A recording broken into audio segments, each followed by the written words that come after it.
Good evening and welcome to the April 17th meeting of the Bismarck Board of Park Commissioners.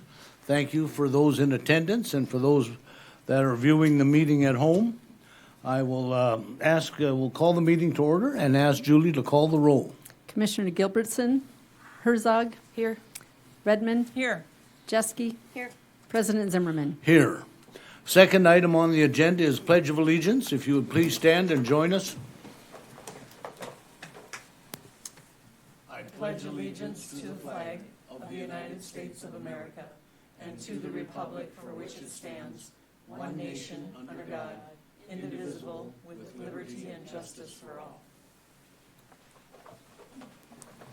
Thank you. Third item on the agenda is approval of the agenda. So moved. Whoops, I'm tied. I'll take second. Moved by Commissioner Herzog, second by Commissioner Jeske. Julie, if you'll call the roll, please. May I just clarify that this includes the addition to the agenda? Okay, I was not Yes. aware of With that distinction. Okay, Thank you. okay. Okay.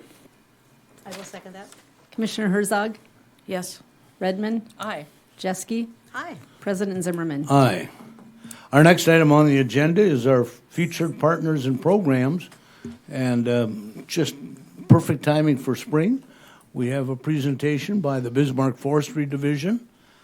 City Forester Christy Ames Davis would give us an update on forestry, and I hope a little bit of update on Arbor Day. Yes. Good evening, Christy. Good evening, Commissioners and President Zimmerman. I am the new city forester officially as of November of last year. I've been with the forestry division for about 30 years. I kind of started out at the bottom and worked my way up through the ranks. So I've worked under a few different foresters and have been around a while. So as you know, forestry does donate, or we don't donate, we do about 20% of our time each year doing parks work. Typically, we're going to be taking care of the larger trees that park staff doesn't have the equipment for. We do a lot of removal, storm damage, stuff like that. So Kevin asked me to talk a little bit about emerald ash borer. As you may have heard, it was found in North Dakota last year, north of Edgeley in the rest stop. And that is the only place it's been found. It was not found outside of that rest stop. So fingers crossed, we'll see how long it takes to get here. Typically, it is in a community for about 5 years before it's found. So it very well could be here. So how that would affect parks, we do have an inventory of park trees that was done about 12 years ago. At that time, there were about 7,000 park trees in our inventory. I'm sure there are more than that now. But at that time, about 50% of the park trees were ash. So that is not a good thing as far as emerald ash borer is concerned. Best practice for insect and disease control is to have no more than 20% of any single genus. So trees have been removed and more have been planted in that time. So even if we were at 35%, we still have a ways to go. And then the parks that have high numbers of ash are the older, more established parks along the river: Sibley, Sartoma, Pioneer. Kiwanis, Custer, and 16th Street Park all have a fair amount of ash as well. So we've just been working to remove poor condition ash trees, ones that are over 50% dead, just kind of thinning out the weaker trees that would be attacked first. When trees are infested or killed by emerald ash borer, they do become pretty brittle and tend to shatter, and they can become dangerous to remove.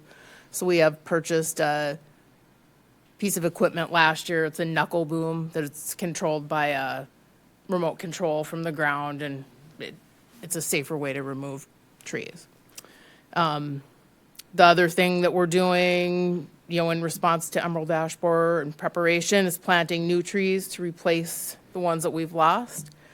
And when it gets here, we will look at treating some elm trees, or ash trees, sorry. And they would be treated by trunk injection. And we would probably aim to keep about 20% of the ash trees in the parks. We'd be looking at higher value, better condition, historic trees and such. I did provide you with updated copy of some emerald ash borer information put out by NDSU Extension. It's got a lot of good information, and was just updated last month, as a matter of fact. And then also just a little sheet with signs and symptoms of emerald ash borer. So you can, kind of watch for the thinning canopy, epicormic shoots, woodpecker activity, things like that may indicate that there is some sort of borer activity. And the Department of Ag does have on their website a place where you can report suspect trees. And then one other thing on the emerald ash borer, Rainbow Ecoscience will be having an EAB workshop at Sartoma Community Center on Wednesday, June 25th in the morning. They're just going to be talking some about emerald ash borer, a little education, and then they'll be doing some injections of trees just for demonstration. And then as far as elm go, at the time of our inventory about 12 years ago, there were only about 3% of park trees that are elm. And Custer Park and Tatley are the ones that have the most. We've had trouble with European elm scale in the past several years, which we have treated by injection as well. And, so we've kind of got that under control, but we're still fighting Dutch elm disease. We do plan on injecting all the elm trees in Custer Park this spring for Dutch elm disease, and that's 30 trees with a total diameter inches of 1,152. The amount of chemical you use goes by the diameter of the tree. So the cost of the chemical as of last year would have been $3,500. It'll probably be more this year, but we do plan on doing that here probably in the next month or so. And then I just want to mention we do have Arbor Day coming up, and that will be held on the first Friday in May here, which is Arbor Day in North Dakota. And that is Friday, May 2nd. It'll be at Custer Park at 1 o'clock, and we are planting a memorial tree for Stan Churchill, who was a former Forestry Advisory Board member, passed away about a year and a half ago. And he also owned a tree service in town here, so. That's all I have. Thank you, Christie. Questions for Christie? Commissioner I Redmond? do have a question. Thank you, President Zimmerman. Christie, you talked about a tree inventory being done 12 years ago. Is that something that should be updated, or is it something that the Park District does update on our, we know how many trees we plant yearly when we have a tree planting, but is it something that we should work together on? But just a question on that. When you hear something that's 12 years old, do you think we should have newer numbers? So It definitely could stand to be updated. Any of the newer parks probably are not inventoried. I don't think many of them are. A good example is even the 150 trees that were planted up at New Gen, I don't think are in the inventory. The big parks along the river, we actually got a grant, and a independent company came in and inventoried those. But when we do work on them, sometimes it's kind of hard to tell if you're on the right tree on the map, and it just hasn't been updated. So yes, it should be. thank you. Commissioner Herzog? President Zimmerman, thanks. Christy, can you talk a little bit, I know we talked in our Forestry Advisory Board meeting about checking firewood and how that's, a good way to maybe stop or slow or find things, getting into people's yards. People bring firewood into the parks if they're camping. We just talk about how you guys, try and find some problematic firewood within the community. So each spring, we do elm firewood inspections. Typically, depending on the weather, we'll start late March or into April. And we are canvassing the entire city, looking mainly on private property, checking firewood piles for elm wood with bark attached. That is a habitat for the elm bark beetle. It can, lay eggs under the bark, and then it overwinters, and then in the spring, they emerge and infect healthy elm trees. So we've been doing that, I think, probably since the 70s. Once emerald ash borer gets here, I would imagine we'll be looking for ash wood as well. But that's pretty effective in keeping our numbers down. Commissioner Jeske? President Zimmerman, thank you for being here. Christy, just have a quick question. I know you said there's a website where people can go to be proactive. Yes. What are the advantages? I mean, obviously, we want them to be proactive.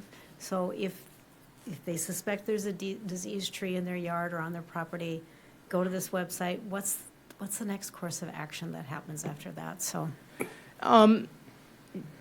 it would be, if it was reported on that website, it is reported to the North Dakota Department of Ag, and then they would investigate it from there. If it was a, valid claim or, And I'd imagine it's the homeowner's responsibility to remove that diseased tree at that time. it would be, yes.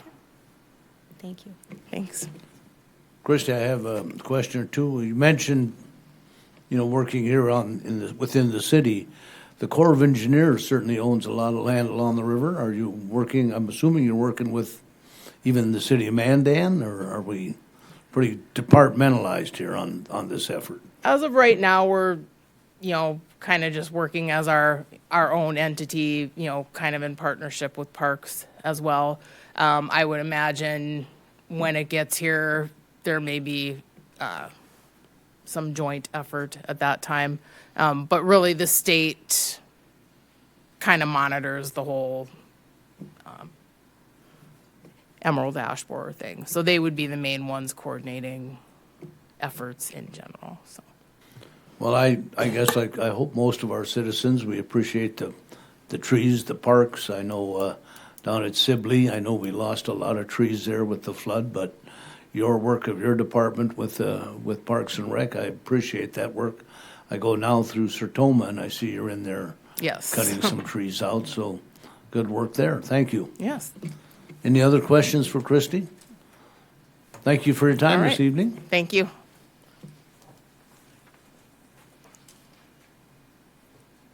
Our next partner, programs and partners, is Golf Operations Manager Tim Doppler is going to give us an update and maybe tell us how many rounds of golf he's already played himself or something. Good evening, Tim. Good evening, everybody. Just want to update everybody on the changes that we've made with golf. Last year we had just a really bad outbreak of people not showing up for tee time. So we decided we were going to go to 3 days instead of 7 days in advance and try to eliminate the loss of stamina or just remembering that you made a tee time 7 days ago. So 1,700 no-shows at Tom O'Leary, 733 at Riverwood. And Pebble Creek didn't quite measure them the same way. So pretty significant amount of no-shows and loss of being able to play. So we're just going to provide more opportunity for players to schedule events or schedule times to play and open up that kind of window for some fresh blood kind of working into the system. So I'm looking forward to a great season that way. We also have and are collecting credit card information. Pretty much everywhere you go, you rent anything from anywhere, United Rentals, rent a lawnmower or anything like that, you got to give them a credit card. They're going to keep it on file. So we're giving away a very expensive golf car, even golf equipment. Like our rental sets are about $2,000 each one retail. Pull carts are even $350 now. So we just have a credit card on file for the things that you're using. Other than that, we can make tea times online, and we can also call. So we're starting to open right now at 10:30 in the morning, so you can call and make tea times 3 days in advance that way, or book your tea times online starting at 7 a.m. in the morning. Questions of Tim? Let's start with Commissioner Jeske. Thank you, President Zimmerman. So Tim, I know we received an email from a former park commissioner just questioning some of the things that were going on within the tea time reservation policy. So I know there's a tiered structure. So can you kind of explain that to people too, so they understand, like if you miss the first time, miss the second time, miss the third time, so people who are listening can grasp how we're changing that? Sure, President Zimmerman and Commissioner Jeske, the first time that we have a no-show, person doesn't show up for their tea time, we just give them a friendly reminder. We're sending a little email that says, hey, this is the first offense, basically. Sorry we missed you. Hopefully nothing important, accident-wise happened or anything like that. Just please let us know. And then the second time that we do that, it's a little more firm as far as what we're saying is, the warning that we will be most likely charging you in that third offense. So it's just an effort to curb the habitual offenders. And we've had so many of those that, that number of 1711 or 1712 at Tom O'Leary and 733 at Riverwood are way less than they actually are, because staff just kind of cleans up the T sheet a lot, and they don't even actually record the ones that are missing. So we're very flexible. We know that accidents happen and people miss, and we won't charge it that particular day. We'll wait a day to charge it after they get their email.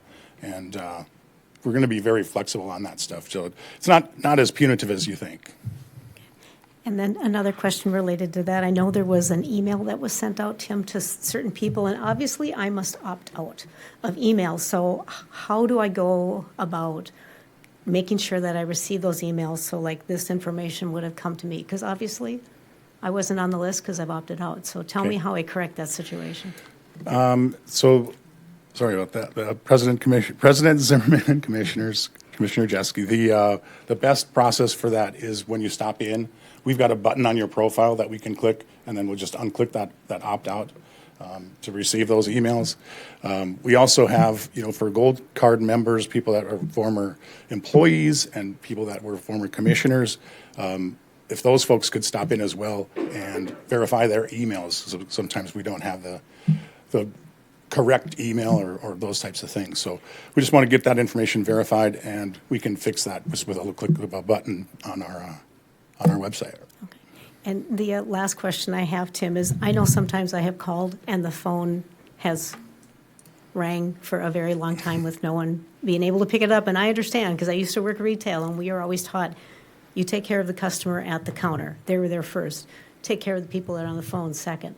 So is there a way, is there a voicemail message that they're able to leave at this time? Is that something we can implement? So if you are calling 2 hours and 5 minutes before your tea time to let someone know you're canceling, can they leave a voicemail message? President Zimmerman and Commissioner Jeske, yes. I actually just emailed Beck Communications to change our messaging. We've also got extra staff, and myself will be answering the phone as quick as we can get it.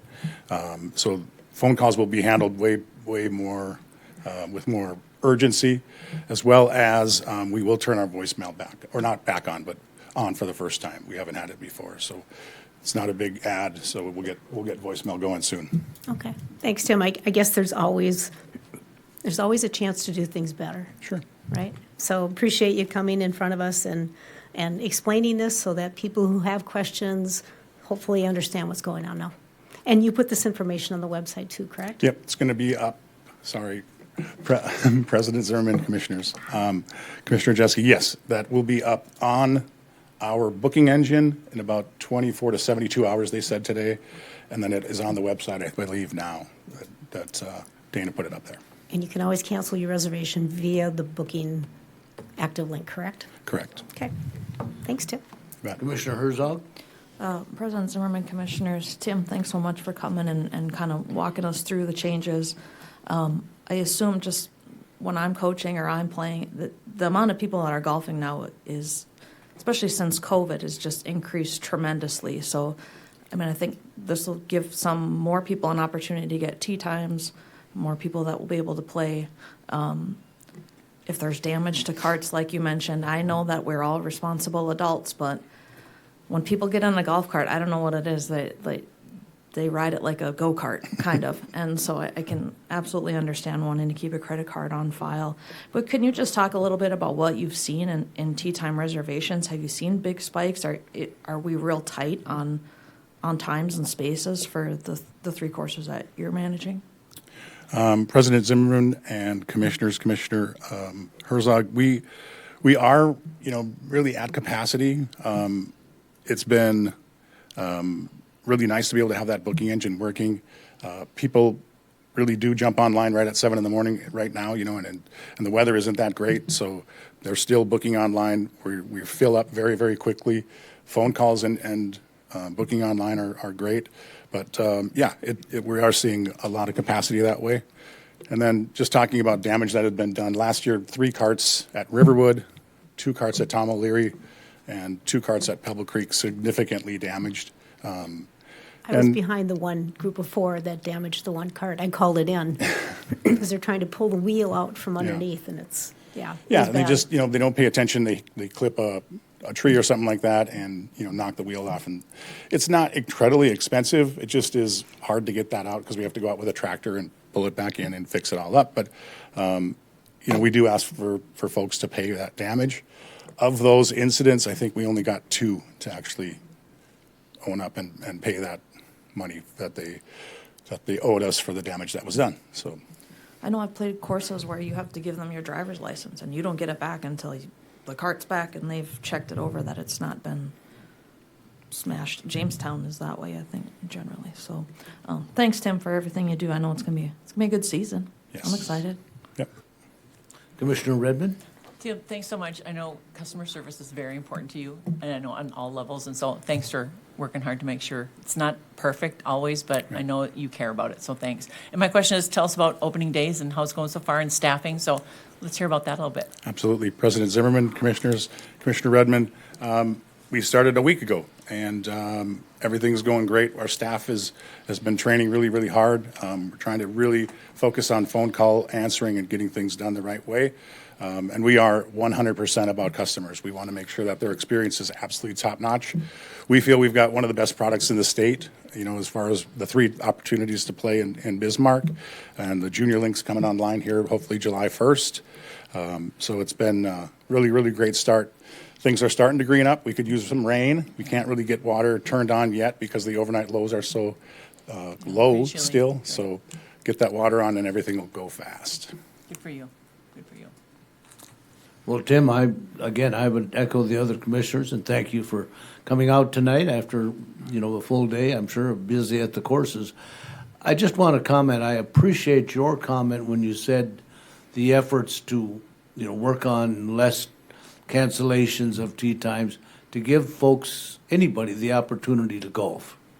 I think that's what we're all about. When I visited with Kevin this morning, we talked about that there's some issues if you don't cancel your reservation or whatever, but when you say that we're as busy as can be, this is a way to give anybody who wants to golf can have that opportunity. So I commend you on that, and I hope that you and your staff I know you'll work hard to please the folks as much as you can, but I think at some point we have to make that clear. This is our policy, and we're here to get folks outside and do golfing. So thank you very much, and good luck. Are you fully staffed? Are you still looking for folks? Or President Zimmerman and Commissioners, yes, we do have our staffs full in the golf shops.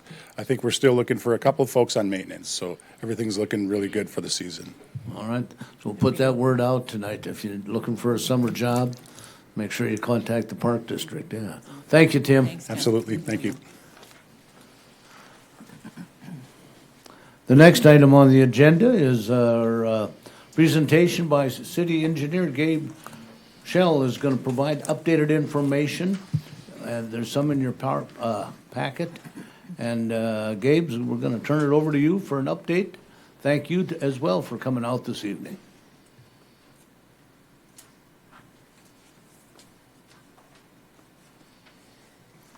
All right, thank you, President Zimmerman. Like you said, my name is Gabe Shell. I'm the city engineer for the city of Bismarck, here to give you an update on our South Bismarck flood control project.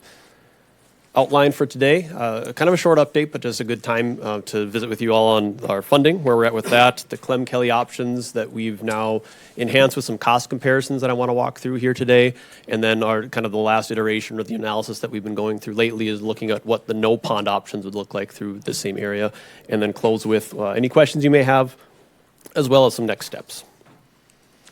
So funding update, two things I'd want to discuss here. First being our funding was through the FEMA's Flood Mitigation Assistance Program, and that's not the same as their BRIC program, which is the Building Resilient Infrastructure and Communities. That was the program that, as of earlier this April, kind of a lot of those dollars got pulled back from the communities that even had grants in place or there were awards in place. Maybe the grant money wasn't fully in hand. Just wanted to clarify, we as the city did apply for both of those programs, but how this program was funded or how this project was funded was through their Flood Mitigation Assistance Program. So when we've had coordination with FEMA, they've indicated that they haven't heard anything, that something's changing, but as you're all seeing in the newspaper and in media, things are changing rapidly there. So at this point in time, we still have the federal dollars to proceed with this project. I just wanted to provide that update. The other piece of this is the state request that we've made. We put a request through the state's water development plan. That then made its way into House Bill 1020, which was the funding bill for the state Department of Water Resources. So through the House process, the House got the bill to start. They passed a bill that included funding for the South Bismarck Flood Control Project and a legislative intent to fund it in the next session. When it made its way over to the Senate, a lot of that language, in fact, all of that language was removed. So that bill now will go back to a conference committee between the House and the Senate to hopefully find a compromise, and hopefully that compromise is putting this project back into the funding package. So it's an update that it started good, it went a little sideways, and we hope we can get back on track here, but we'll provide an update once we have a little certainty on that aspect of it. So as a reminder, the project that we're talking about here has two components. The one component on the south side on the Bismarck drainage ditch, making improvements along there. The second component, which affects the Park District property, is a expansion or an enhancement of the Bismarck Expressway conduit that controls water and outfalling that out to the Missouri River. So as we zoom in then, we'll start at the outfall, and I'm going to pause here just to talk that we really haven't evaluated anything more since the last time we spoke in January. This is the same ditch, the same alignment. There's still opportunities to discuss which trees could remain, how much of that trail should meander, where should the fence be, how much clearance should be between the fence and the zoo, and all those sort of aspects. And we'll cover those and get to more of those details as our project progresses. But we wanted to get more of our analysis and energy towards some of the pieces within Clem Kelly. So really, nothing has changed here since you've seen this, but we have still recognized your comments from before on making sure this is a trail that works for the public and works for everyone else once we're all said and done. So as we work ourselves back into Clem Kelly, this is just an overview map of the park, showing some of the features, including the ball fields, tennis, parking, soccer, pickleball, outdoor work space, and then the orchard. So starting with this option 1, and I'm surely showing 1A through 1C all at the same time here, because they're all in the same vein. That has that 2-diamond pond where 2 baseball fields are, moving baseball to where tennis is, moving tennis to where soccer is, impacting soccer and mitigating that down at Cottonwood is the other component. What we've done recently now is, with all these options, we've taken a look at the mitigation costs for each one of these elements, and then kept track also of the flood infrastructure costs. So as we might be able to move a mitigation piece and quantify that, as we compared our options, some would cost more and less as it pertains to mitigation, and they would also cost more or less as it pertains to the actual infrastructure or the project costs of putting in the pipes, the ponds, et cetera. So the analysis here is kind of our base analysis showing really the option 1C in the top right corner. I don't know if you read that piece or not, but this was the highest of them. But this ranges from about $5 million to $5.8 million in mitigation costs primarily, because this is our base alternative that we compared everything else to. So this is no extra cost for the flood infrastructure, is kind of the base assumption when we looked at this 2-pond option. So this is a reminder, you've seen this one before. Option 2, as we look at this, now has the ball fields being impacted and tennis not. So if we look in that top right corner, we have additional mitigation costs to do this work, to rebuild the ball fields. We have the same mitigation cost for the soccer component, but now we're also starting to see additional flood improvement costs because we have to carry that box culvert system further along. We can't start the pond as earlier as we would have under that 2-pond option. So we're seeing increased costs for not only the mitigation, but also the flood control improvements. And this is something, as far as the option is concerned, you have seen before, but the costs of the additional, when compared to that base option, you probably haven't seen until now. Pond option 3, this is the first time you would have seen this. This is a variation the last time we spoke that we looked at an option that would just push those impacts to the zoo to see what would that look like. That was the feedback we got when we had our stakeholder meetings with the tennis and the softball community is is there an option that could just push that to the zoo? And we looked at that. There is an option that would push it to the zoo, but there's just not that same mitigation opportunity on the zoo property. So we talked about it in January and we kind of moved off because we couldn't mitigate their impacts on property. What pond option 3 here is a compromise between the impacts to Clem Kelly and the zoo to come up with some sort of sharing of that impact is what we landed here, knowing that there is some space within the zoo property to move some of the exhibit space to other locations, and we could treat the tennis similarly how we were looking at the other tennis options. So this particular option still has $2 million worth of Clem Kelly and Dakota Zoo mitigation costs, still has the soccer field impacts or the soccer field mitigation down at Cottonwood, but now we're seeing just about $7 million in flood control project costs by pulling that box culvert all the way through the community orchard, all the way through the 2 ball fields to put it to this new pond. And when we're pulling multiple large cell box culverts, additional length than what the base alternative was, those costs add up really quickly. So the whole point of this exercise really is to come up with what's the delta, what's the comparison, the difference between these things. So it's not that building any, these will be $10 million to build this. We're looking at the differences between them, and then we can compare those numbers to understand what are we getting for that difference. So you'll see those options 1 through 1C in that $5 to about $6 million range, and then option 2 and option 3 are about 10 to 11-ish or so million dollars. And I'll pause there just to kind of stop that. That's what we've talked about so far. And then the next analysis that we did looked into, well, what can we do? If we're going to spend $11 million potentially on something, what else could we do? When does underground storage come into play? When does just putting a box culvert system without anything else for storage become cost comparable? So when we look at resizing this or kind of retooling this, the variables that we have to play with are storage inside the pond, the size of the pump station, how much it's going to operate. A bigger storage capacity means you can have a smaller pump station because you can store more of that water in the pond and the pump can just turn on at a slower rate. Without a storage component, that pump has to work faster and harder and needs to be bigger. Same can be said for the box culvert sizing. We had some flexibility there. The bigger the box culvert, there's an inherent amount of storage that is created with a larger box culvert too. So all these are kind of the variables and levers we can pull that we can then compare back to that original 2-pond option to say if we keep all of these, the goal the same, is going to be the same in all of these, but what can we do in terms of increasing and decreasing these other variables to end up with a comparison that we can provide. So when we look at a no-pond option, this is what we've sketched out so far that would run the box culvert from Bismarck Expressway, get my pointer here again, from Bismarck Expressway at Washington Street and then come into the Bismarck Parks and Rec property as soon as we get past the Elks and run along the south side of the property until we get to the pump station. And the pump station really would be at the same location that we probably identified earlier, so really nothing changes as far as the location of these elements, but instead of a pond, we're pulling that additional box culvert through there, and obviously the same can be said here for the ditch. No really changes from the ditch. We'll zoom in just to show these aspects in a little closer view. What I want to note is that there would still be temporary impacts as we look at what this is. So there'll be a lift station still located there, so that would definitely be a permanent facility. But the rest of what we would undertake here, we would anticipate would be more temporary in nature in terms of that impact.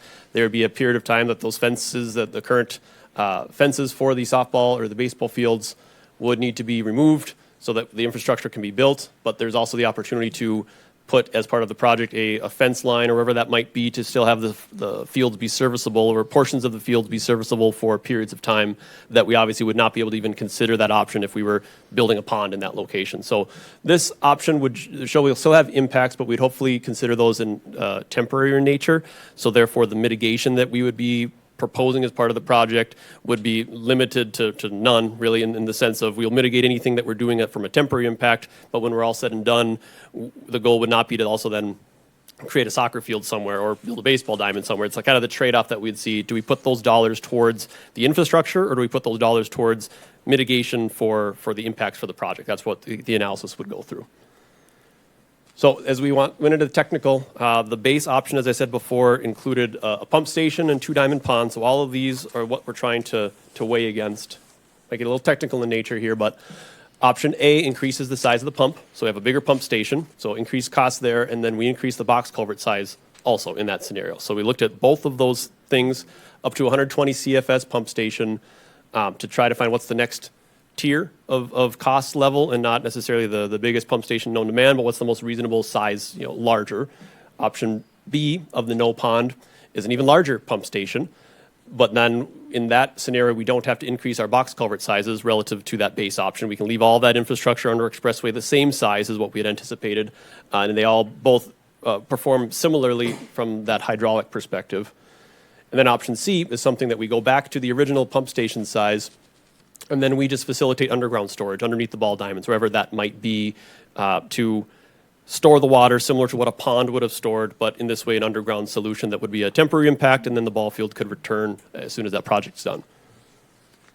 As we then looked at the costs of those things, the option A, about $6.5 million to have a slightly larger pump station and the increased box culvert size. Option B, when we get up to keeping the box culverts the way they were programmed, but having a even larger pump station, we'll see that jump up to about $10 million. And once again, this is just the cost difference. This isn't the cost to build the pump station. This is just the cost to build it bigger. It's really what we're talking about in all of these. And then option C with the underground storage was $12.1 million. So when we look at all these together then, this is where we kind of land at the original pond options you saw up at the top of 1A, B, C, option 2 and 3.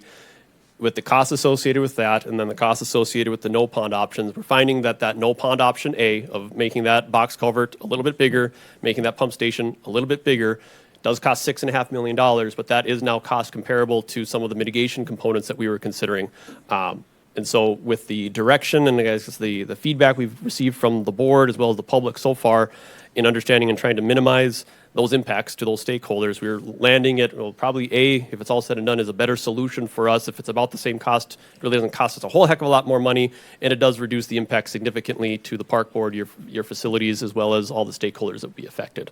So this is where we're thinking option A is where we'd want to land. That's still would need easements from the park district, still would need to work through all those issues, but we would not be looking to do any off-site mitigation or building new ball fields. We would put those dollars towards building this infrastructure bigger so we can avoid having to impact to replace other facilities.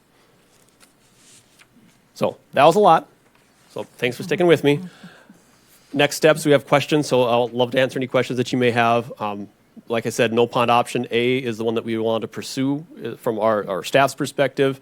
That comes with the caveat that it then does not include any off-site or significant off-site improvements to any park facilities, because then all of a sudden that option becomes now more expensive if we're also building a ball field or doing something else along with that.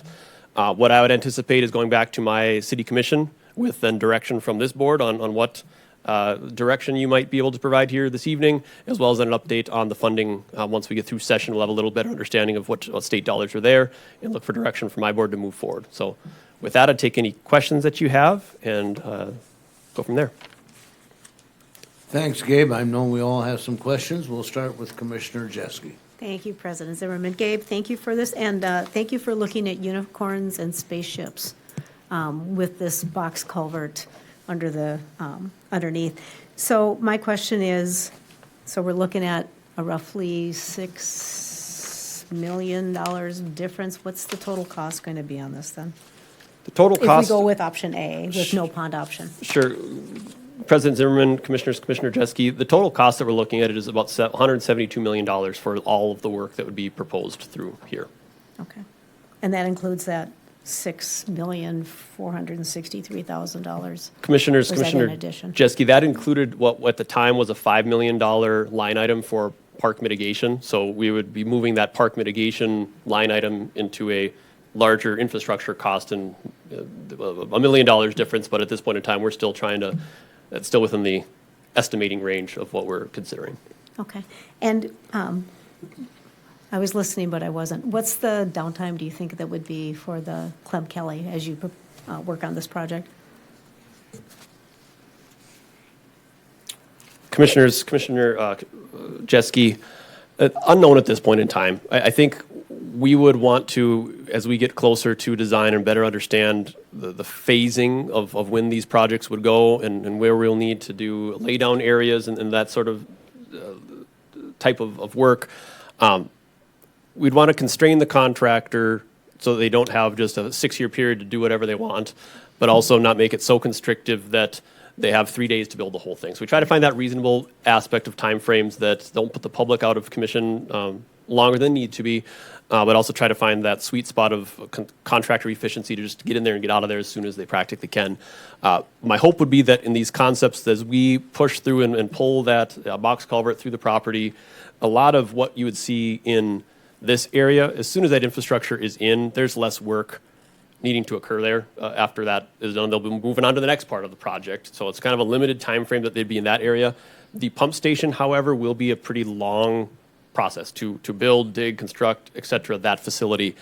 So I'd anticipate anything in the area of effect of this to occur over multiple years, but the area of effect of the box culverts going in would be a year. And then it's a question of, during that year of construction, how to best accommodate the activities on Clem Kelly. Can we still keep both fields open? Can we keep one of the two fields open? What does that look like? Is there a temporary fence that could be put up with a short outfield for that year? Is that something that you'd want to pursue? Those are the types of things we'd continue to work with your staff if this proceeds in this direction to better understand how to operate that. And Gabe, how quickly could this project begin? Are we talking the fall of 2025? Are we looking at the fall of 2026? Or Sure. President Zimmerman, Commissioners, Commissioner Jeske, the earliest that we would talk about would be the construction year for 27. That's really when we would talk about this happening. It's a multi-year project once it starts, so it'd likely be the 27, 28, and 29 construction seasons if everything goes as well as it can.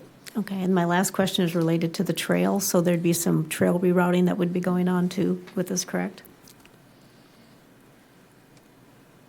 Commissioner Jeske, that's correct. So during construction, I think it will be something we'd have to figure if the trail is closed, how long it should be closed for. If the concept is it can't be closed, then it just understand where does it have to be located during that time of disturbance. Our goal with any construction project is to make it safe for everyone involved, whether it's the public or the contractor. We don't want to have the public getting too close to something that is dangerous for them to be in. So this is the final condition that might look like there's lots of room, but as they're building it, there also needs to be room for construction equipment and backhoes and dozers and everything else that's going to be there. So the more that you accommodate access during construction, the bigger that impact area has to be. So try to find that balancing point between impacting more than you need to while still allowing for some activity occurring. Okay, thank you, Gabe. And are you looking for us to make a decision tonight then? Commissioner Jeske, I'm not looking for a decision necessarily. I think what I would want to have is some confirmation on our assumptions on if we proceed with the project with a no pond option, would it be the Park Commission's position, Park Board Commission's position to not require additional offsite mitigation? Because that would be a pretty large change in our philosophy of why we would pick no pond option A. If there's still a mitigation expectation, then that would obviously change the math that we're looking at. Thank you, Gabe. Appreciate it. Commissioner Herzog? Thanks, Gabe. Absorbing it. Engineer talk, and it was really fast. So, in terms of the funding, and it did sound like, the FEMA funding that we had applied for might is still there, I should say. How's the 1020, the water resource bill, was there any reason, or was there just take me through why that portion was taken out, and were there concerns, or if you could just take me through 1020, that would be great. Sure. Commissioner Herzog, I think there's a couple things at play. One, at the time that the House was putting together their bill, I think there was more of an appetite for bonding and more of an appetite for debt, and it had a different oil projection dollar amount as well as amount of oil projected. So by the time the House passed that bill to when the Senate got the bill to act on, a new oil projection came out with both a lower number as well as a lower production estimate. So that decreased the amount of revenue that the state will have to spend on water projects. So pretty much every water project took a hit. If a Minot's projects coming out of House bill had $120 million for Souris River related flooding, they're down to 65 in the Senate bill. So every project took a significant hit down. Our project went from a dollar amount to zero, primarily because of a position that the Senate took, that the components of this project are not flood control related. They were more storm sewer related. So that's a position that we would obviously disagree with, that we need to do these things to get the FEMA map amended. So therefore, in our mind, that is entirely flood control related if it's the flood mapping that we're trying to affect with a positive change. Their position was that much of this is storm sewer related because it's not your typical flood wall, levee, pump station along the banks of the river. It's doing that, but then building infrastructure further into the community that they felt might not be the spirit of what they've funded previously. So those are the things we'll hopefully overcome here in the conference committee, or be able to address any of those things with the next session if we get another crack at it. Commissioner Redmond? Gabe, thanks for coming tonight. This is a lot to wrap our heads around, because this went from where do we move soccer, tennis, pickleball, orchard, all to a minimal, as you said, minimal impact on all those user groups, certainly, and Park District property, which is kind of a relief, I have to tell you. So what I'm hearing, and so please confirm, so impact on 2 softball fields, certainly on the trail pieces of it, and then replacement of that. Trees, probably eventually the orchard as well. Was that on there? I just want to confirm all the pieces of Park District property that will be impacted by this no pond option. Sure, Commissioners. Commissioner Redmond, all the items that you said are correct. And for the trail, there will be tree impacts, hopefully temporary impacts, what we will call it, to the 2 ball fields that we're going through. The community orchard, the orchard component, those trees are, I guess, further north into the property than the southern boundary of the line. If that is important to the community and important to the Park District, that's probably something we can work around and protect that area. If it's something that the community orchard wants to, it's the desire to relocate that to a different spot anyway, right. We just want to be Okay. able to work through that and All right. understand, is that a constraint that we have to work through, or that's something to avoid? So more details to come, I'm sure. Okay. I think that's the only thing for now. Thank you. Well, Gabe, thank you again. My thanks for attending tonight. My one main question is, what's option B if the legislature does not provide funding? What's the timeline with FEMA or whomever to claw back that money if the city does not receive funding? Where does that put the project? Sure, President Zimmerman, Commissioners, that is a very interesting question, because our FEMA dollars were granted to us on July 1st, I believe, of 2024, with a requirement to spend those within 3 years, but also guidance from their staff saying you can ask for up to 2 one-year extensions. So we felt like that probably worked for what we're talking about. If we get funding through this legislative session, I should back up. We have the funds to do the design work and the acquisition, get a bid-ready package together. We have the FEMA dollars in hand. We have even the state dollars in hand to take this all the way to bid. I would have hesitation from the city's perspective to bid this without knowing who's going to pay for all of this, which will likely delay the time frame that we can actually bid this. So we might, unless we can get through this session, have to push out the bid opening to the spring of 27 instead of maybe the fall of 26, which will just limit the amount of work that could probably happen in 27 that's constructive, with then the majority of that having to happen then in 28 and into 29. So unknown what that path looks like, but we do have a ticking clock on the FEMA dollars that the more that we wait, the better the chance that those dollars will go away or be rescinded if we don't have the state support. If the state does not support, then it'll be up to the city to figure out, how do we fund this? Do we still move forward with this as presented? Are there other options? What is the plan B? That's what we'd have to try to evaluate, and that's what I'll be asking our commission as soon as we have some clarity on the state funding. And that's a follow-up, I guess. My concern, Gabe, is whatever other funding would be, whether it's assessments, what it does to the Park District too. We own a lot of that property along there for any assessments for the project. Another question, you said temporary impact on the ball fields. Can you provide a little more? Are we talking, even if it's temporary, are we talking major impact to those diamonds or that area? Sure, President Zimmerman, Commissioners, if you want to bring the screen back up again.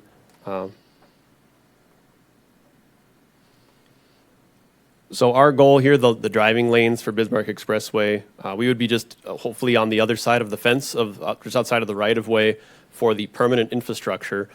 When we talk about the temporary impacts, we would just envision that wherever the fence line is now for the outfield, that probably can't be where the fence line will have to be during construction. But we also don't need to encompass the entire ball field to build this infrastructure. There's ways to make the ball field still serviceable as long as we know that, what's the acceptable left field fence or right field fence that can still make it a usable field for your users to use during that season. So I don't have that number yet, whether it's a 50-foot into the field or 10 feet or 150 feet, but that's kind of the direction that we're going, is trying to minimize that as well as we can and have a clear understanding from you and your stakeholders of what's still a serviceable field to use. Well, I would, unless other commissioners have questions, Gabe, I think, yes, as Commissioner Redmond said, a lot to digest here. Personally, I like the option of not disturbing the fields. I think all of us have heard from almost all the user groups in the park that they just like to leave it the way it is. And even if we would have some temporary construction or impact of the area, I'll be a little facetious in saying, gosh, I thought we'd get all kind of mitigation and some really great new facilities. But I understand the cost is a big item and certainly the impact. So to you and your staff, I appreciate the efforts. I think we can digest this and look forward to it. Again, Commissioner Jeske had asked, what's your ask of the Park District in the next couple months? Let's say session will end here in a couple of weeks. We'll know what that's going to give for you. Does that prompt then your work to, what's our timeline here? Sure, President Zimmerman, Commissioners, I would anticipate out of the direction I would get from my board is to come back to here and as we've alluded to before, having some sort of MOU or some agreement between Park Board and City to lay out what the mitigation strategy is and what the terms are. I think it's probably a little more straightforward if we're not talking about ball fields and soccer complexes. It's talking about how are we maintaining access and how are we allowing X, Y, and Z to live and reside on Park District property. So I think the terms and conditions would be a little more straightforward. I think and I would add additional language into that agreement, or I'd recommend added any conditions that you would seem appropriate regarding the funding, so that if there was I think I would want to get the agreement in place probably before we have the answer on the funding, but note that that agreement is in place contingent on the funding is maybe how I would approach the thing, so that if there was a drastic component of funding, that the Park Board isn't left holding the bag, being the proud owner of a $100 million special assessment that the city decided to give to this park property, which is obviously not what we would intend to do. Thank you, Gabe, for that upfront statement. Any other comments? Executive Director Klipfel, anything to add there? Again, Gabe, this has been a long process. It's a big project for the city, for the Park District, and all of our partners. So I know I appreciate the openness. You've talked to Kevin on numerous times when Kevin visits with me and other commissioners. So let's keep that communication open as we move forward, and hopefully we'll get this project underway. Okay. Thank you very much. Thank you.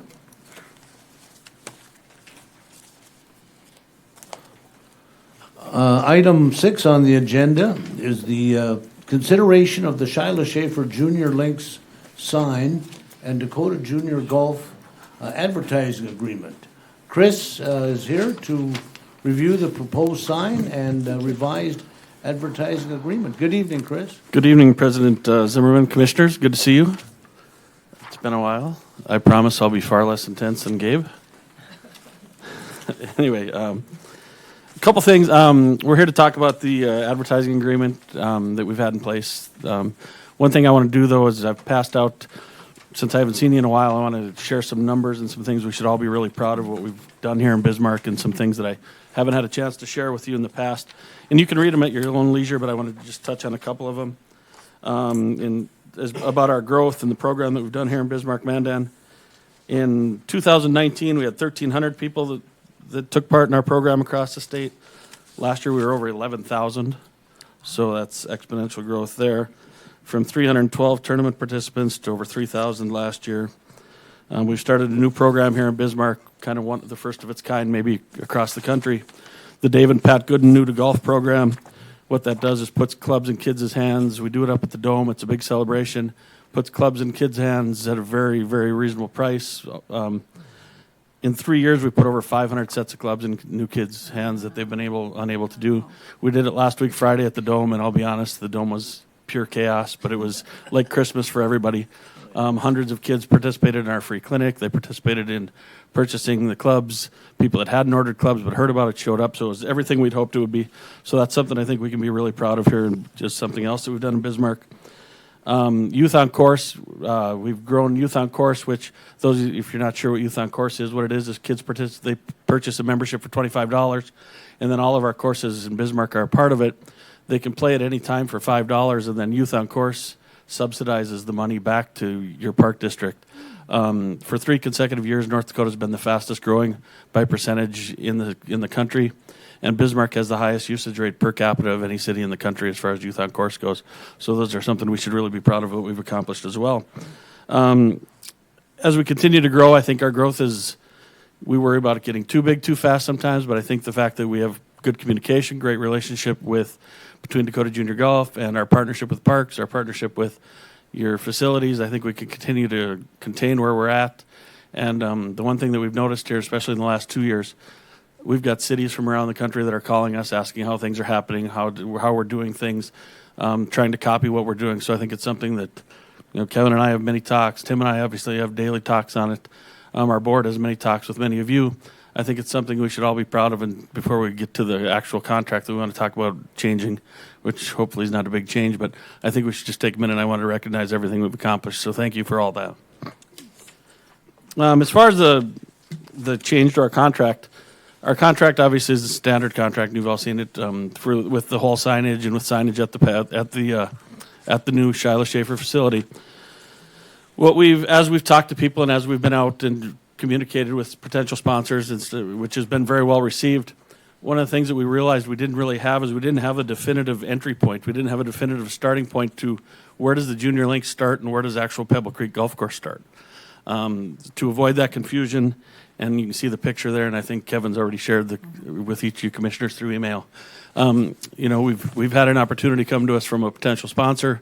They'd be interested in doing that sign, and what that sign would bring is, as we've talked to sponsors and potential sponsors, not only have we talked, about people with big dollar amounts that have been affected by DJGA, but we also had people that would like to be part of it at a smaller dollar amount. And the brick wall that would go with that sign, you could then purchase a brick and have it as a dedication to somebody. You could have it as a commemorative brick. You could recognize your team or a family member, something with golf, or maybe DJGA or Bismarck Parks golf courses were a big part of your life, and you're looking for a way to give back. So what we'd like to do is we'd like to have the consideration to add the entrance sign there that you see as part of our contract, which currently stated just signage on the holes. So we'd like to add that. We've had conversations with Kevin. We've had conversations with the man signs who would do the work. We've had conversations with Mike Schaff, the superintendent, and we've kind of got everybody on board for that. If that is something that you guys would approve us to go forward with, everybody would be ready to go. With that, I will shut it down and take any questions you guys might have. Thank you, Chris. Commissioner Jeske? President Zimmerman, thank you, Chris. I've been golfing since I've been 7, and I have the scars to prove it. But I just want to say I think this is great. I do agree we need an entry point sign. My question, and I brought this up to Kevin on Friday, the way the memo was written was a little confusing to me, just because having been in marketing for 14 years is typically a hierarchy. But my understanding from Kevin is that Edward Jones has made a significant contribution to the Shiloh Schaefer Golf Course, in addition to just sponsoring this sign.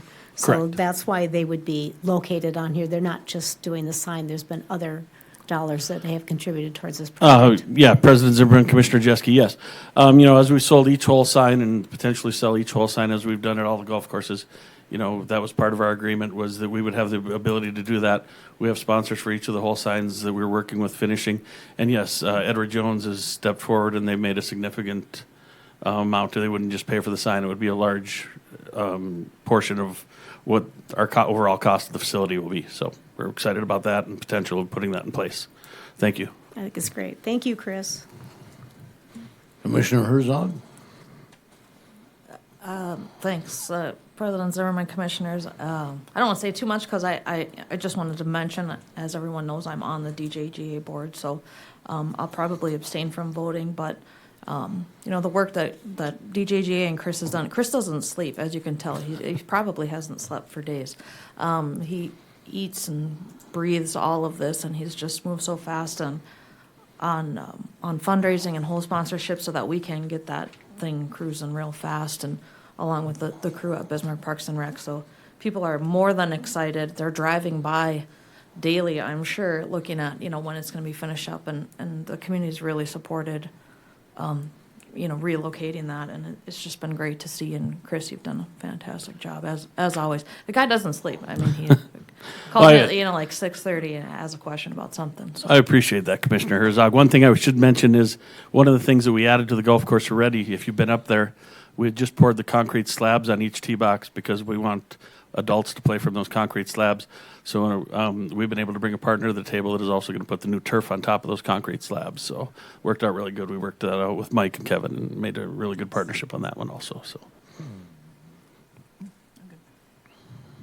Well, Chris, I appreciate it. Many times when we do something, when we put on the third sheet of ice and close down the golf links, your efforts of the Dakota Junior Golf to get right on it with the district and get a new facility going, I know was a big plus.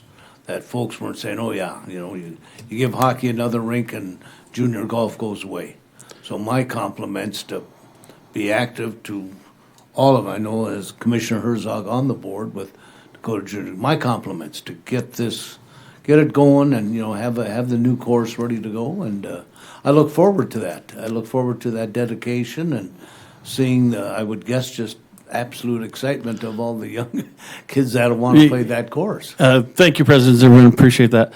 And one of the things we've really noticed about it, and this has kind of become last note here, one of our focuses is we're not just really focusing on the junior golf anymore, but those new players who, as Tim mentioned while Tim was speaking about, you can't just walk on Riverwood anymore. You've got to find that place. And the fact that we've been able to add some length to these holes now that we've done as opposed to the old junior links. So, you can hit a 150-yard shot. So if you're a young adult who's learning the game or your families, that's probably what we've missed the most about not having the junior links is seeing the stroller pushed around with a young mom and dad that have, a new family and they're trying to figure out their way into the game. And we've added many lesson sessions, and that's one thing I wanted to add is last year with our summer lessons, we were overwhelmed with how many people were registering for our summer lessons through your program. This year we've added an extra session each day so that they should always be able to, fit it around their basketball or fit it around whatever camp they have going and stuff. So that's been really easy for our staff to work with yours, so we appreciate that. Can't say enough about what Tim does with us. Every day he's answering questions and looking at me with, "You really going to try that?" And we keep rolling from there. Kevin rolls his eyes at me sometimes also, but we're good. So I appreciate your guys' consideration. Anything else? Yes, Chris, your comment prompted another question. I asked this at a previous presentation. It's certainly more than Bismarck-Mandan community. Just briefly, what other communities, what's the impact here of Yeah, I mean, Dakota? the number of commissioners, President Zimmerman, the number of people from the surrounding area who grew up with their kids first learning on the junior links. I mean, we talked to local high schools that would, want to bring their teams in junior highs or middle school teams. They'd use that. We have multiple events that would just get in there, and that's what we think the new facility is really going to bring. Is there's an unbelievable practice facility that was added. That is, I mean, we've already had what we think is one of the top facilities around up there. But we really think that once the Shiloh is complete, once the junior links is complete and everything's open, along with the new practice facility, the stress it's going to take off of the golf courses every night with the high school teams, and I mean even the out-of-town high school teams that want to come in and practice, it's going to take a lot of stress off them, and it's going to just open up the doors to many more people being able to use Bismarck-Mandan's facilities and bring more revenue into the community, and a lot of things we're excited about. Again, thank you, Chris. Any other comments? Thank you, sir. We look forward to the big dedication and get it going. Thank you. Yeah, look forward to it. Appreciate you. I'd like Oh, to make a yes, motion. Commissioner Jeske. Okay, thank you. But I'd like to make a motion that we accept the proposed sign and revised advertisement agreement with Dakota Junior Golf Association. Second. Motion by Commissioner Jeske, second by Commissioner Redmond. Any other comments? Julie, if you'll call the roll. Commissioner Herzog, I'll abstain. Redmond, Aye. Jeske, Aye. President Zimmerman. Aye. Thanks again. Thanks, everybody. Appreciate you. Thank you, Chris. Our next item on the agenda is consideration of a request to relocate the Lewis and Clark statues. Executive Director Klipfeld will review the proposed relocation. Director Klipfeld. Thank you, President Zimmerman and Commissioners. As part of the relocation of some amenities at the Keelboat Park with the new project going on, we've been looking for a spot for as much of the items that are at Keelboat Park. And one of the things that we were working on with Aaron Barth and some of the folks at the State Tourism Department was where can we find a home for these, the Lewis and Clark statues that have been in that park for quite a while. And we did have the mayor center had reached out and contacted some folks, and we've had some conversations, and they'd be interested in repurposing these statues. So we thought it was a good idea to take a look at that as we work through the construction and when that is going to take place at the park. We'd like to have the board ask the board to consider donating those statues to center for their use and repurposing them up in Oliver County.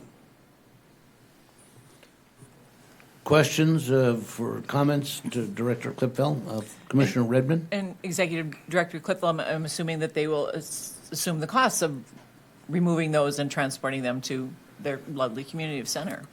President Zimmerman and Commissioners, Commissioner Redmond, yeah, I think we would do something. We would put together an agreement that if the board so chooses for us to move forward on this, to ask them to come down and pick those up at some point in time.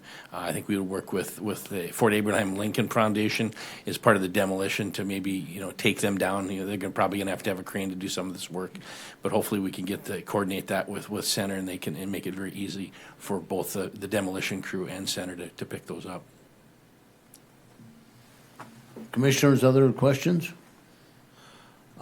Commissioner Jeske? Nope, I'm good. In visiting with Kevin, I expressed too that let's work with the community and hopefully they can utilize them. I would have a concern that if this center community takes it, that part of the agreement would be they do use them. I don't want to hear that 6 months down the road they're laying on a bone pile in the city of Center. If they're going to take them, make sure that you're going to use them. But I know that our director will work with our staff, and as that project moves forward along the river, that we can get some use for them. All right, do we need a motion on that, Kevin, or we? I think we should, yes, please. Okay, I'll entertain a motion. I'll make a motion to develop an agreement with the city of Center to move the Lewis and Clark statues to their community. Is there a second? Second. Second by Commissioner Herzog. Julie, any further discussion? Excuse me. If not, I'll ask. President Zimmerman, may I make one comment on that? Kevin, is there a way to recognize Bismarck Parks and Rec for the donation of those statues? President Zimmerman and Commissioners, Commissioner Jeske, I think that's something that we could ask Mayor Lee to recognize Bismarck as a part of that. Because I imagine those statues were fairly expensive at the time that they were purchased. I know that's eons ago, but I'm just glad that they're being repurposed. I hated to see them go. Absolutely. Julie, if you'll call the roll, please. Commissioner Herzog, Yes. Redmond, Aye. Jeske, Aye. President Zimmerman. Aye. Next item on the agenda is consideration of the 2026-2028 strategic plan. There was information included in the packet for board consideration. I'll ask Executive Director Klipfeld to give us an update. Thank you, President Zimmerman and Commissioners. As you know, we went through our strategic process again this year. We had a little different process, had a couple of sessions, and the document in front of you is there for your consideration. The information I sent out today on a couple of thoughts or ideas. When we got the proposed draft from Jolene Reek, the consultant that helped us through this process, we asked staff if they had any feedback or any proposed changes to the draft. And the two that I sent out today for your consideration were some of the comments that we received on potentially some wording changes and potentially moving two of the objectives, switching two of the objectives from the goals that they were previously included in. So it's there for your discussion and consideration and approval tonight. Comments by commissioners? Commissioner Redmond? No, just Kevin and Executive Director Clipfield, just appreciate the comments from staff and certainly all the discussion from the commissioners in the process. I know it was a longer process, but I think we were due to have longer discussions. So I think it's just a good springboard. I think strategic planning is an important board function, and I see it even going deeper into the future. But that's my comment. But I'd be ready to make a motion, but if there's other questions or comments. Commissioner Jeske? Yes, thank you, President Zimmerman. Kevin, I think this is a great revision to our 2026-2028 strategic plan process especially. One thing I'd like to see is we've got some really good goals, some really good objectives. I know we've used a scorecard in the past, and what I'd like to see is if we can have a scorecard developed that is related to our goals and our objectives, that is presented at our quarterly management meetings. I know we've had something like that before. I'd really like to see that we have something that we can have measurements when we move forward with this. Keep us all on track. President Zimmerman and Commissioner Jeske, I think that's a great idea. The report card that Commissioner Jeske is referring to, I think everybody's probably familiar with it. It was something you developed at the end of each year as we went into the strategic planning for the next year. But as we've talked, that maybe it's something that we need to have in front of our staff and the commissioners on a quarterly basis when we meet in those management meetings, just so that we're reminding ourselves what we are doing, because we're always doing things, but then just write that, have that documented that we're doing this stuff, and where are we trying to reach? What goals are we trying to reach next? I would add to that, I'm on another board here in the community where they adopted that scoreboard and every time we meet, you've got an update. What have we achieved? What's been on hold? What got pushed back? So good comment, Commissioner Jeske, and we'll direct our executive director to take a look at implementing that with the staff. But again, I too want to, of course, add my thanks to the staff at our strategic plan meeting. I could tell that a lot of work went into it. A lot of thought went to get all of that out. I look at all of the staff that was a part of it. So we have some exciting times, some challenging times ahead with a couple projects in the city that are certainly impacting the Park District. And I think as we move forward on all of these fronts, the communication, the efforts and all of this, important to the Park District. So I look forward to that. So we have, again, I don't see that we need a motion on that. We do. Yep. We should? Yep. Okay.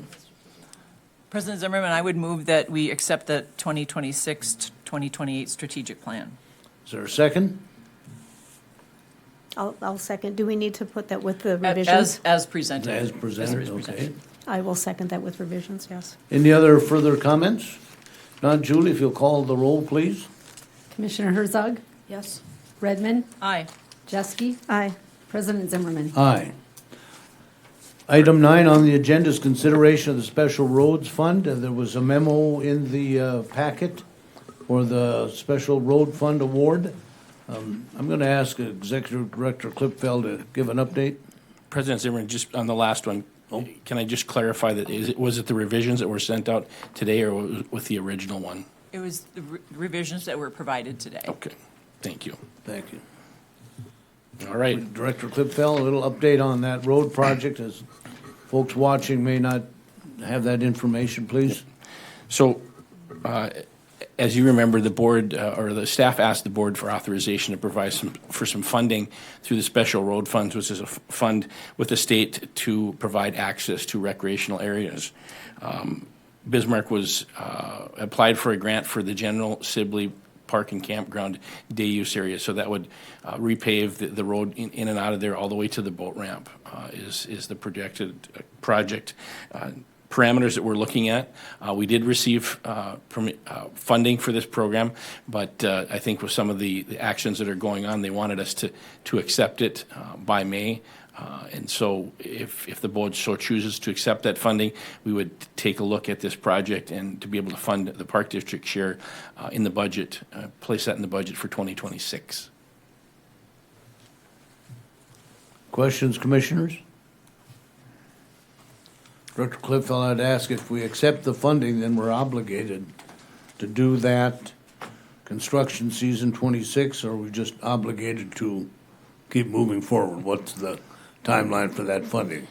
President Zimmerman and commissioners, yes, I think we would want to get that project rolling and get it completed in 2026. Thank you. I would entertain a motion to move forward with that grant. I move that the Park Board accept this grant funding and authorize staff to communicate that to the North Dakota Department of Transportation. Second. Second. Any further discussion? I would just add, if anybody has, hopefully all of us are down at Sibley Park.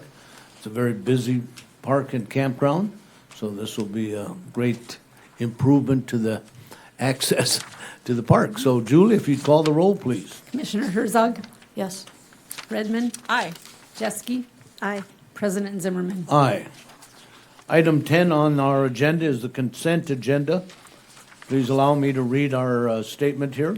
A variety of items have been placed in a consent agenda. A consent agenda can be approved with one motion, or an item or items can be removed for additional discussion and separate action. Staff recommends approval of the following items. Consideration of the March 20th and April 3rd, 2025 Park Board minutes. The minutes were included in the packets for consideration. Consideration of blast fees for the 2025-2026 school year. And we would refer there to some information provided by Facilities and Programs Director Mike Wald and Recreation Manager Renee Yoakum. Thirdly, a request to call for bids for the VFW Sports Center doors. Facilities and Programs Director Mike Wald has provided a memo with information. All righty, and we have